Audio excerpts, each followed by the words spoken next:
Hello viewers, welcome back to my channel ओमेजू point. आज का अपना टॉपिक है आईबीपीएस। आईबीपीएस के बारे में आज हम पढ़ेंगे।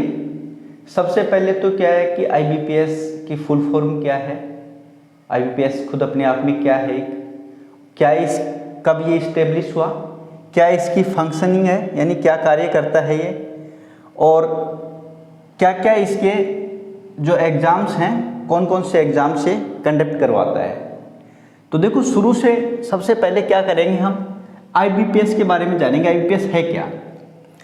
आईबीपीएस की फुल फॉर्म क्या है? Institute of banking personal selection.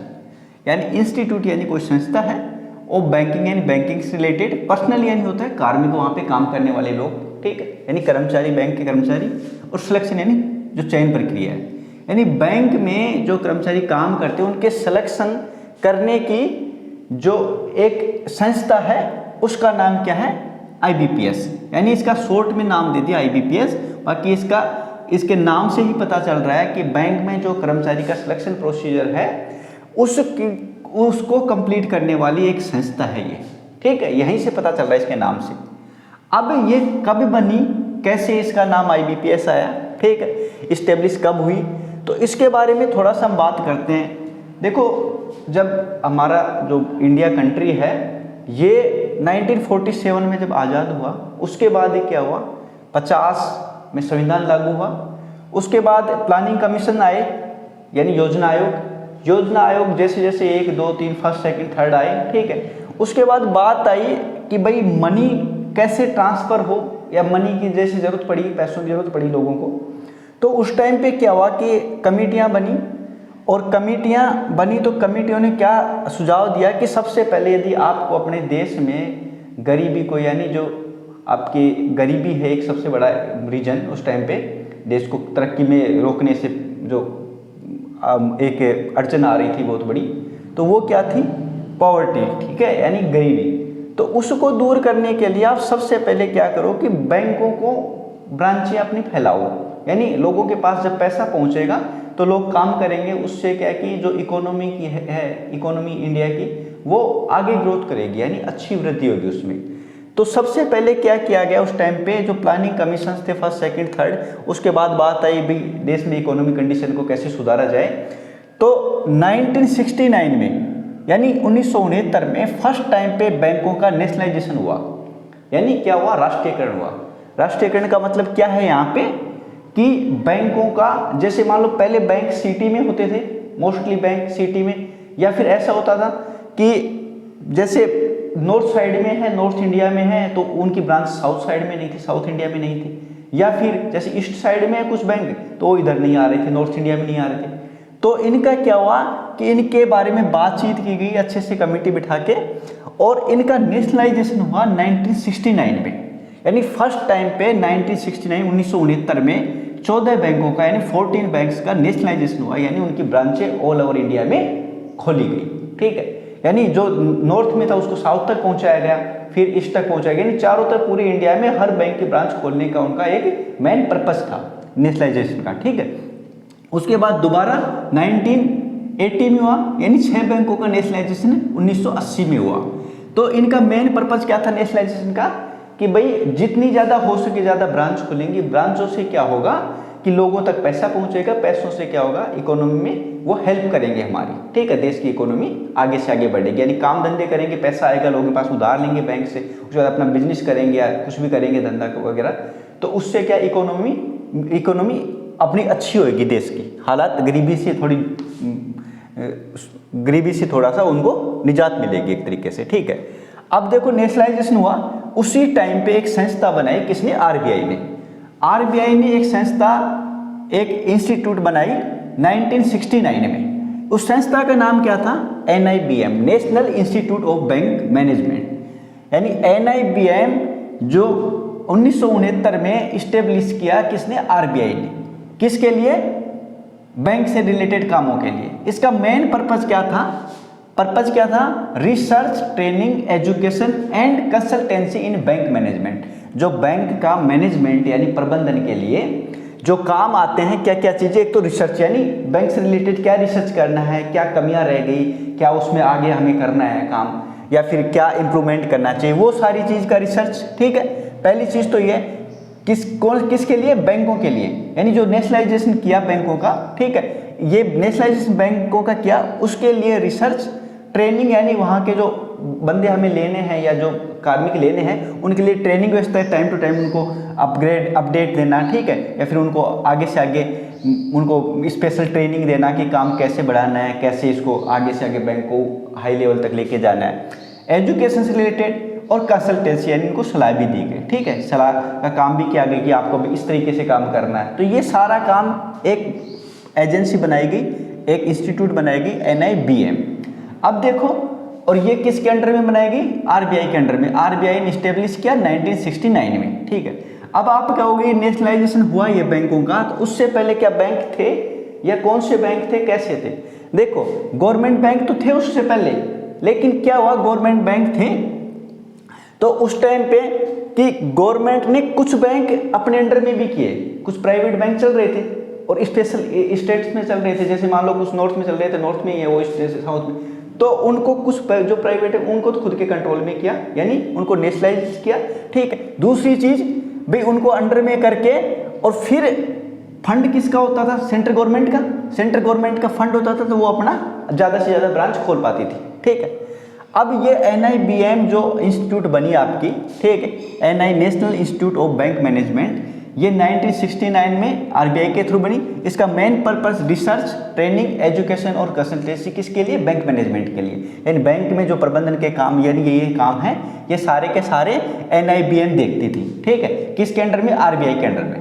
अब NBI का 1975 में नाम चेंज क्या कर दिया, PSS, यानी NBI का ही दूसरा नाम क्या बदल दिया इसका, PSS। PSS का मतलब क्या है, पर्सनल सिलेक्शन सर्विस, यानी जो कार्मिक चयन जो प्रक्रिया है सेवाओं की, ठीक है, यानी कार्मिक चयन सेवा, यानी जो बैंक से रिलेटेड जो कार्मिक होंगे, यानी काम करने वाले लोग होंगे, उनका चयन से रिलेटेड ये एक PSS नाम की एक संस्था बना दी गई, वो इसी का ही रूप है NIBM का। NIBM का ही नाम चेंज कर दिया और ये नाम इसका दे दिया 1975 में, यानी 1975 में।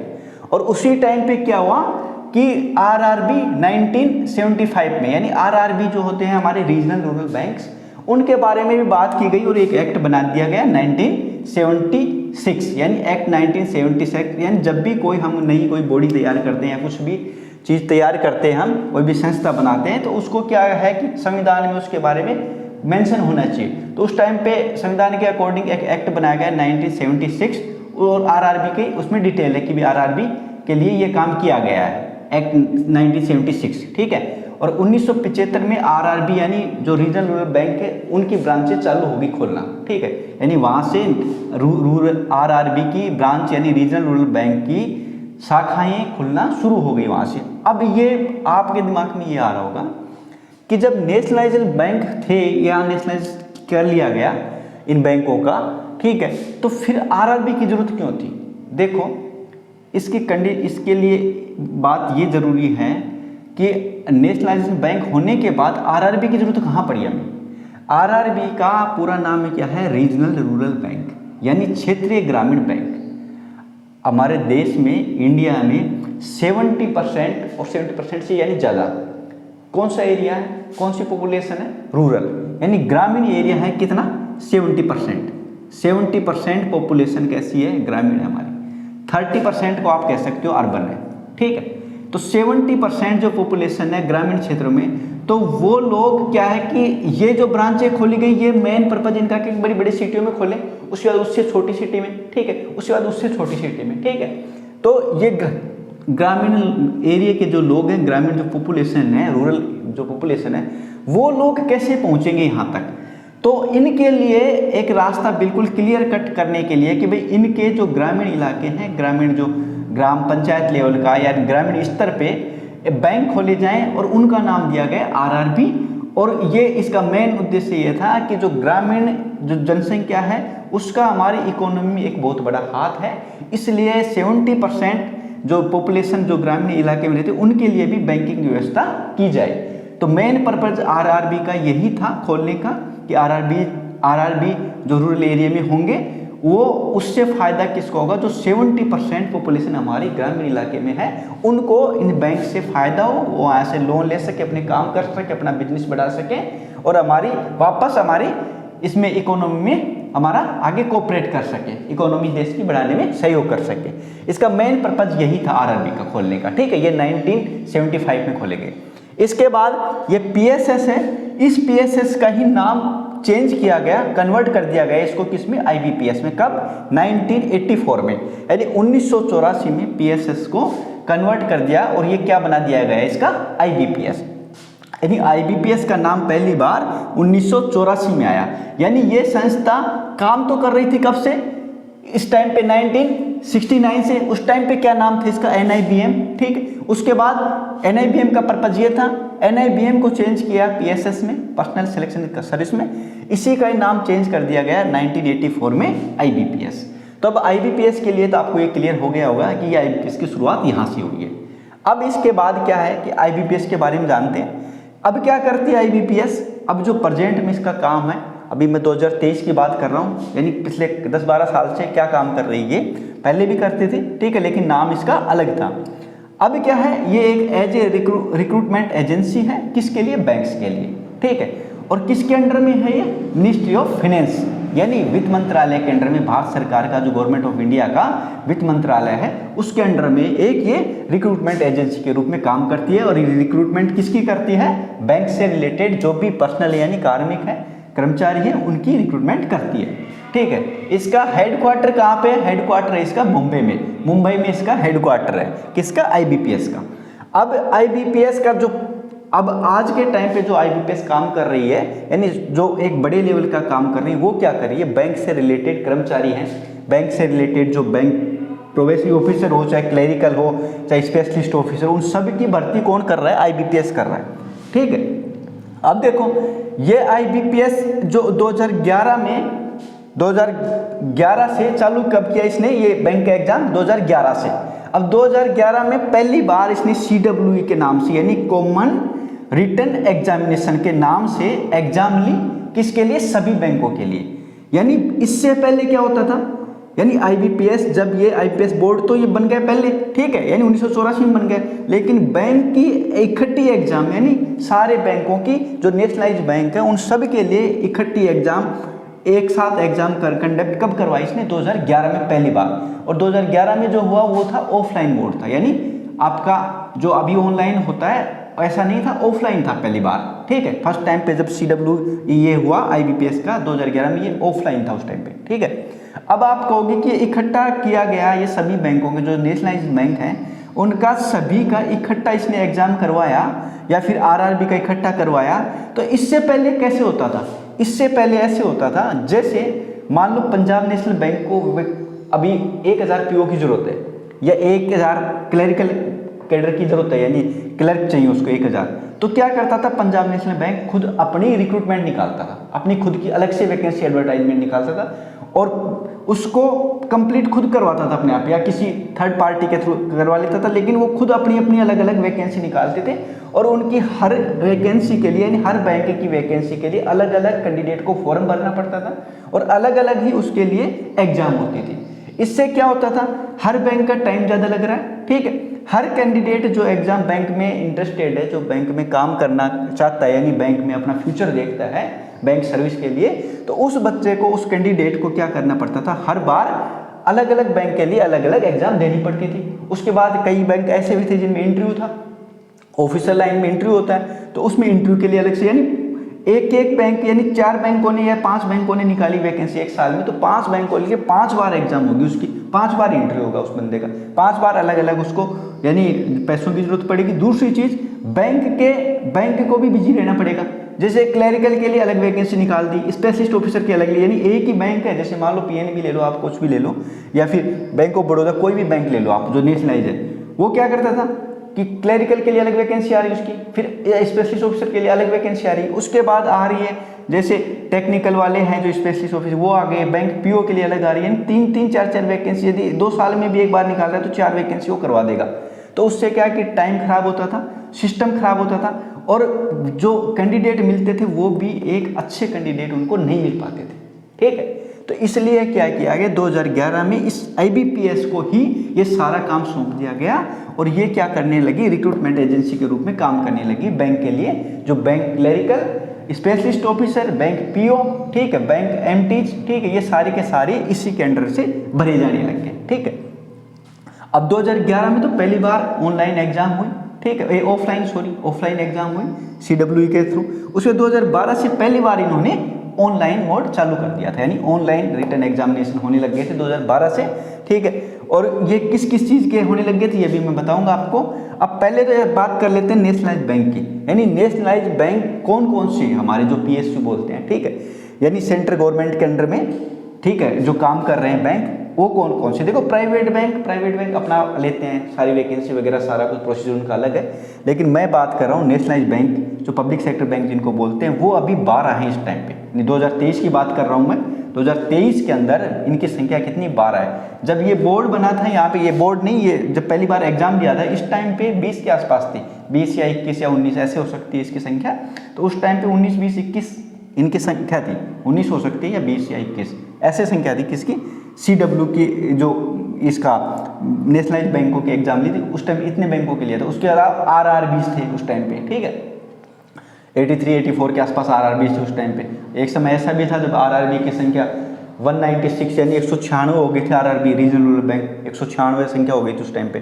फिर ये धीरे धीरे कम होते कम हो गए, ऐसे इनकी भी 21-22 कितनी पहुंच गई थी। फिर अभी इस टाइम पे 2023 में ये नेशनलाइज्ड बैंक कितने हैं, 12 हैं। कितने हैं टोटल, 12 है। और RRB की संख्या कितनी है, 43, यानी RRB की आप काउंटिंग करोगे, यानी टोटल RRB अभी सभी स्टेट्स के मिला के 43 हैं, और ये नेशनलाइज्ड बैंक कितने, 12 है, यानी 12 है। ठीक है, 12 में एक है SBI सबसे पहला। तो SBI क्या है कि SBI की वैकेंसी IBPS के थ्रू नहीं होती, ये आपको मालूम होगा, या नहीं मालूम है तो ये आपकी जानकारी के लिए है कि IBPS SBI के क्लरिकल कैडर हो, चाहे स्पेशलिस्ट ऑफिसर हो, चाहे MTs हो, PO हो, इनकी वैकेंसी IBPS नहीं करता है SBI के बैंकों की। ठीक है, SBI जो बैंक है इसकी वैकेंसी IBPS के अंडर में नहीं होती अभी इस टाइम तक। ठीक है, अब क्या है कि इसके अलावा जो बाकी बच गए 11 बैंक, ये 12 हैं टोटल, यानी एक 11 SBI को निकाल दोगे तो 11 बैंक बच गए। 11 बैंक कौन से हैं, bank of Baroda, bank of India, bank of Maharashtra, Canara bank, central bank of India, Indian bank, Indian overseas bank, Punjab national bank, Punjab and Sindh bank, UCO bank and union bank of India. ये 12 बैंक बच गए, यानी पहले 19-20 थे, तो उनको क्या किया गया, मर्ज कर करके लास्ट में अभी 12 बैंक बचे हुए हैं, 2-2, 3-3 बैंकों को मर्ज कर दिया, यानी जिनकी अच्छी कंडीशंस नहीं थी, जो अच्छा ग्रोथ नहीं कर पा रहे थे, ठीक है, तो उनको क्या कर दिया, मर्ज कर करके ये 12 बैंक लास्ट में अभी 2023 में 12 बैंक हैं, ठीक है, टोटल मिला के, जिसमें SBI है। SBI का IBPS से थोड़ा अलग है हिसाब, यानी वो अपना अलग खुद अपनी एग्जाम करवाता है, ये बाकी इन बैंक की एग्जाम IBPS के अंडर में होती है। अब नेशनलाइज्ड बैंक किसको कहेंगे, या फिर नेशनलाइज्ड बैंक और RRB में क्या डिफरेंस होता है। देखो RRB में फंड सेंट्रल गवर्नमेंट का होता है, कितना % होता है उसकी बात करेंगे, और नेशनलाइज्ड बैंक में भी फंड सेंट्रल गवर्नमेंट का होता है। अब देखो नेशनलाइज्ड जो बैंक होते हैं, राष्ट्रीयकृत बैंक हैं, उसमें 51% से ज़्यादा फंड किसका होता है, सेंट्रल गवर्नमेंट का। यानी कोई भी नेशनलाइज्ड बैंक होगा, यानी राष्ट्रीयकृत जो बैंक होगा, उसमें 51% यानी 51% या इससे ज़्यादा, कम से कम 51% तो उसमें जो फंड होगा, जिन पैसे लगे होंगे, उस यानी 51% शेयर होल्डर होगा कौन, सेंट्रल गवर्नमेंट। उस बैंक का 51% जो मनी है या शेयर हैं वो किसके होंगे, सेंट्रल गवर्नमेंट के होंगे। और बाकी जो 51%, जैसे किसी में 60% भी होगा, किसी बैंक में, किसी में 80% भी होगा, लेकिन होगा कितना, 51% से ज़्यादा होगा हमेशा नेशनलाइज्ड बैंक में, किसका, सेंट्रल गवर्नमेंट का हिस्सा होगा। ठीक है, बाकी जो कितना %, जैसे किसी में 90% तक है तो 10% बच गया, 10% में क्या हो गया, जो अलग इन्वेस्टर हैं या फिर जिन्होंने शेयर खरीद रखे हैं उनका हिस्सा होगा उसमें। ठीक है, तो ये हुई आपकी नेशनलाइज्ड बैंक की बात। अब बात करते हैं RRB की। RRB में क्या हिसाब किताब है, RRB में सेंट्रल गवर्नमेंट देती 50%, यानी 50% हिस्सा तो किसका होता है, सेंट्रल गवर्नमेंट का, यानी आधा हिस्सा किसका हुआ, सेंट्रल गवर्नमेंट का। ठीक है, उसके बाद 35% हिस्सा होता है स्पॉन्सरिंग बैंक का। स्पॉन्सरिंग बैंक का मतलब यहाँ पे क्या है, जितने भी RRB हैं इनको, ये जो नेशनलाइज्ड बैंक हैं, कौन से, ये वाले, ये नेशनलाइज्ड बैंक जो 12 हैं, ये क्या करते हैं, स्पॉन्सर करते हैं, यानी इनको फंड देते हैं। ये जब खोलते हैं इन बैंकों को, ठीक है, तो इनको फंड देते हैं और ये खुद खुलवाते हैं इनको, ठीक है, स्पॉन्सर करते हैं उनको, पैसा देते हैं, उनकी हेल्प करते हैं। उसमें इनकी हिस्सा कितना होता है 35%, यानी 35% हिस्सा जो आरआरबी होता है, कोई भी आरआरबी, उसके अंदर 35% इन बैंकों में से किसी ना किसी बैंक का हिस्सा होता है, वो स्पॉन्सर करते हैं 35%, ठीक है। आगे बात करते हैं स्टेट गवर्नमेंट की। स्टेट गवर्नमेंट का जी आरआरबी में, यानी रीजनल रूरल बैंक हर स्टेट में होंगे, हर स्टेट में ग्रामीण इलाकों में मिलेंगे मोस्टली ये, ठीक है। तो उसमें 15% हिस्सा किसका होता है, स्टेट गवर्नमेंट का होता है। 15% हिस्सा स्टेट गवर्नमेंट का हो गया, 15% फंड यानी शेयर किसके होते हैं, स्टेट गवर्नमेंट के। 35% शेयर यानी 35% हिस्सा शेयर उस किसके होंगे, ये होंगे स्पॉन्सरिंग बैंक के, और 50% हिस्सा होता है सेंट्रल गवर्नमेंट का। तो ये हुई आपकी आरआरबी की बात। और ये है नेशनलाइज बैंक। नेशनलाइज बैंक में 51% से ज़्यादा होगा हिस्सा, 80% भी हो सकता है, वो 90% भी हो सकता है, 75% भी हो सकता है, कितना ही परसेंट हो सकता है, लेकिन होगा 51% से ज़्यादा कोई भी नेशनलाइज बैंक में। अब ये बात कर ली थी हमने आरआरबी की जरूरत क्यों पड़ी, क्योंकि 70% जो हमारी पॉपुलेशन इंडिया की वो रूरल है, 30% आप अर्बन लगा सकते हो, या 30% से कम ही है, ठीक है। तो 70% रूरल जो पॉपुलेशन है उसके डेवलपमेंट के लिए, उसके विकास के लिए, या ग्रामीण क्षेत्रों में विकास के लिए बैंकों को आरआरबी में चेंज किया, यानी आरआरबी बनाए गए रीजनल रूरल बैंक के, तो उनसे उनको फायदा हो, यानी वहाँ तक उनका पैसा पहुँचे, वो अपना काम करें या वहाँ से ऋण ले सकें। ये सारी सुविधाएं देने के लिए आरआरबी की स्थापना यानी इस्टेब्लिश किए गए, ठीक है। अब आता है आईबीपीएस और सीआरपी। ये दो वर्ड, आईबीपीएस का मतलब तो मैंने बता दिया, institute of banking personal selection, और सीआरपी का मतलब क्या है, ये सीआरपी लगा होगा जब भी वैकेंसी आएगी उसके साथ सीआरपी लगा होगा। सीआरपी का मतलब क्या है, कॉमन रिक्रूटमेंट प्रोसेस, यानी जो सामान्य जो भर्ती की प्रोसीजर है उसके बारे में। अब वो उसके आगे जो भी कैडर होगा, जो भी जिस चीज़ की भर्ती होगी वो लगा होगा। जैसे बैंक पीओ तो बैंक पीओ लिखा होगा इसमें, ठीक है। एक क्लरिकल कैडर लिखा होगा, और कुछ स्पेशलिस्ट ये वो लगा होगा। तो इन दोनों वर्ड का मीनिंग तो आपको पता चली गया है, इसका कॉमन रिक्रूटमेंट प्रोसेस और ये आईबीपीएस मैंने बता दिया। अब ये किस किस की वैकेंसी करता है, ठीक है। जो आईबीपीएस बोर्ड 2011 से चालू किया इसने, 11 में ऑफलाइन था, 2012 से ऑनलाइन मोड पे आ गया। ऑनलाइन इनकी एग्जामिनेशन होती है, ठीक है। तो ये एग्जाम किस किस की कंडक्ट करवाता है, हर साल एग्जाम्स होती हैं इन सभी पोस्टों की, यानी हर साल 15 से 35 हज़ार, कम से कम 15,000 की, तो इनकी सारे के मिला के 15,000 तो कम से कम होंगे, 15 से ज़्यादा ही होती है, 20,000 होती है, कई बार 30,000 होती है, कई बार 35,000 होती है। तो सारी मिला के 15 से 35,000 हर साल आती है, यानी आप कम से भी कम आप लगाओगे ना, हर साल बैंक में वैकेंसी कम से कम 15,000 तो आएगी। यदि आप कोई भी कैंडिडेट तैयारी कर रहे हो, या फिर कोई पेरेंट्स सुन रहे हैं मेरा ये लेक्चर, तो मैं बता दूं आपको कि कम से कम 15,000 वैकेंसी तो फिक्स है, किसकी, आईबीपीएस की। हर साल 15 से ज़्यादा ही आएंगे, 20 के भी 22 के भी 27 ऐसे आएंगे। अब किस किस की एग्जाम करवाता है, देखो सबसे पहला तो है क्लरिकल कैडर, यानी जो नेशनलाइज बैंक में है, ठीक है। ये नेशनलाइज बैंक हैं, ये 11 है, यानी 12 है, एसबीआई को छोड़ के 11 बच जाते हैं। तो इन 11 बैंकों जो क्लरिकल कैडर है, यानी जो क्लरिकल यानी जो बाबू होते हैं, क्लर्क होते हैं वहाँ पे, उसकी वैकेंसी, पहली पोस्ट तो ये होगी, उसकी वैकेंसी कौन करवाता है, आईबीपीएस हर साल करवाता है, ठीक है। इसकी वैकेंसी कितनी भी हो सकती है, कई बार 6,000 होती है, कई बार 8,000 होती है, 5,000, अलग अलग, यानी अलग अलग। अब ये जो मैं 15 से 35,000 जो बता रहा हूँ मैं टोटल वैकेंसी, इसमें क्या है कि किसी की 4,000 है, किसी की 6,000 है, किसी की 2,000 है, किसी की 1,500, ऐसे मिला के ये 15,000 कम से कम है, बाकी 15,000 से ज़्यादा ही होंगी। क्लरिकल कैडर की बात होगी किसके लिए, ये आईबीपीएस के जो बैंक है, नेशनलाइज बैंक है, इन्हीं के क्लरिकल कैडर की, ठीक है। या आरआरबी की बात नहीं कर रहा मैं, आरआरबी के नीचे होगी, ठीक है। इसके बाद बैंक पीओ, प्रोबेशनरी ऑफिसर, और एमटीज यानी मैनेजमेंट ट्रेनीज, ठीक है। इन दोनों पोस्ट इनकी इकट्ठी एग्जाम होती है, ठीक है। और ये अलग एग्जाम होगी क्लरिकल कैडर की, इसकी एजुकेशन क्वालिफिकेशन अलग होगी, रिटन टेस्ट अलग होगा इसका, ठीक है। एमटीज, पीओ और एमटीज इसका अलग एग्जाम होगा, यानी ये भी सेकंड पोस्ट ये है इसकी, ठीक है। एक पोस्ट होती है स्पेशलिस्ट ऑफिसर, एसओ जिसको बोलते हैं, इसकी अलग एग्जाम होती है। इसमें क्या एजुकेशन चाहिए, क्या कितनी एज लिमिट चाहिए, वो सारी की सारी मैं, देखो इनकी अलग जो ये पोस्ट है ना, इनकी सब की अलग अलग एक वीडियो में बनाऊंगा। आपको क्लरिकल कैडर की देखनी हो कि क्लरिकल कैडर में मुझे जाना है, तो उसमें एजुकेशन कितनी चाहिए, कितनी एज लिमिट है, कैसे क्वेश्चन पेपर आएगा, कितनी मार्किंग होती है, कैसे नेगेटिव मार्किंग होती है, नहीं है, वो सारी कंडीशन अलग अलग वीडियो में आपको, क्लरिकल का अलग होगा, बैंक पीओ का अलग होगा, एसओ का अलग होगा, ठीक है। कब किस किस टाइम पे इनके फॉर्म निकलते हैं, फिक्स टाइमिंग है इनके हर साल फॉर्म निकलने के, तो वो सारे के सारे सबके बारे में मैं अलग अलग वीडियो बनाऊंगा, आप सीरियल वाइज इन वीडियो को देखना। अब 3 बातें होगी, क्लरिकल, पीओ, एसओ।